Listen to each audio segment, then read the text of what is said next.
Welcome to episode 4, The Great Pretenders. In this episode, we learn all about the men who claim to be royals with a claim to the throne. Lambert Simnel is the son of a commoner who was trained by a priest to pretend to be Edward, Duke of Warwick, so that he could rule England.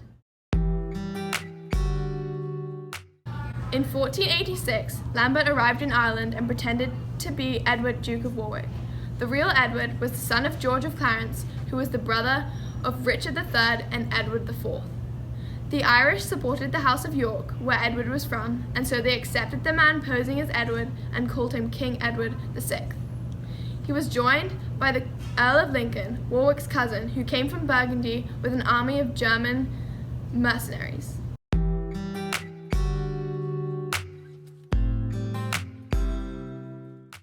Lincoln wanted to put Edward on the throne so that the House of York could rule England again.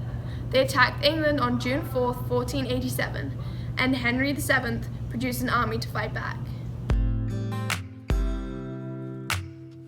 Henry defeated the rebellion and proved that the man posing as Edward was a fake by showing everyone the real Duke of Warwick, who had been in the Tower the whole time.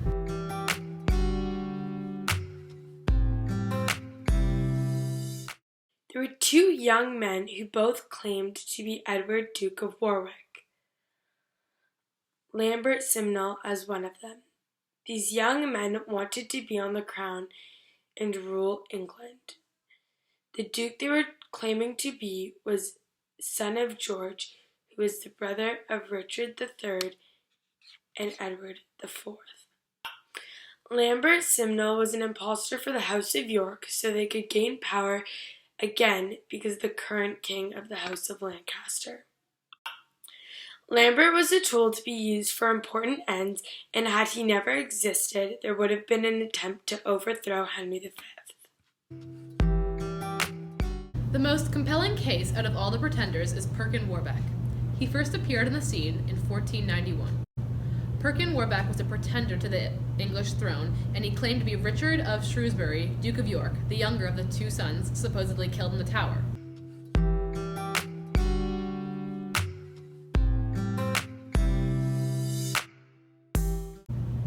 Here is the evidence supporting this claim. He was able to speak on intimate knowledge about the royal family, including facts that only close family members would be aware of. He looked around 18 years old, which would have been the Prince Richard's age. The son's aunt, Margaret of Burgundy, recognized him as the youngest of two princes and had been very close to Richard. Another person who recognized him was James V of Scotland. James not only welcomed Perkin to his court as Richard V of England, he also supported him financially and militarily and allowed him to wed Catherine Gordon. The theory goes as that Elizabeth Woodville switched the real Richard with the peasant boy.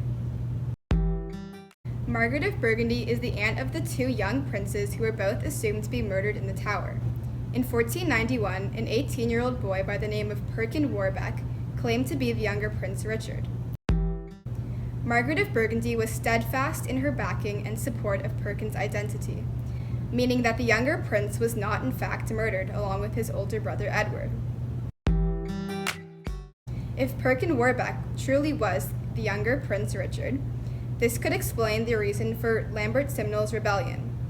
As a means to return power to the York House from Henry VII of Lancaster, Lambert Simnel was simply an impostor who was used as a stalking horse for the real Prince Richard, who was still too young to take to the throne at age 13. Margaret would use an impostor like Simnel to mount and ignite a rebellion against Tudor, while keeping Richard safe in Burgundy. Margaret's plan was such that if the rebellion of Simnel was successful, she would reveal the true identity of Prince Richard.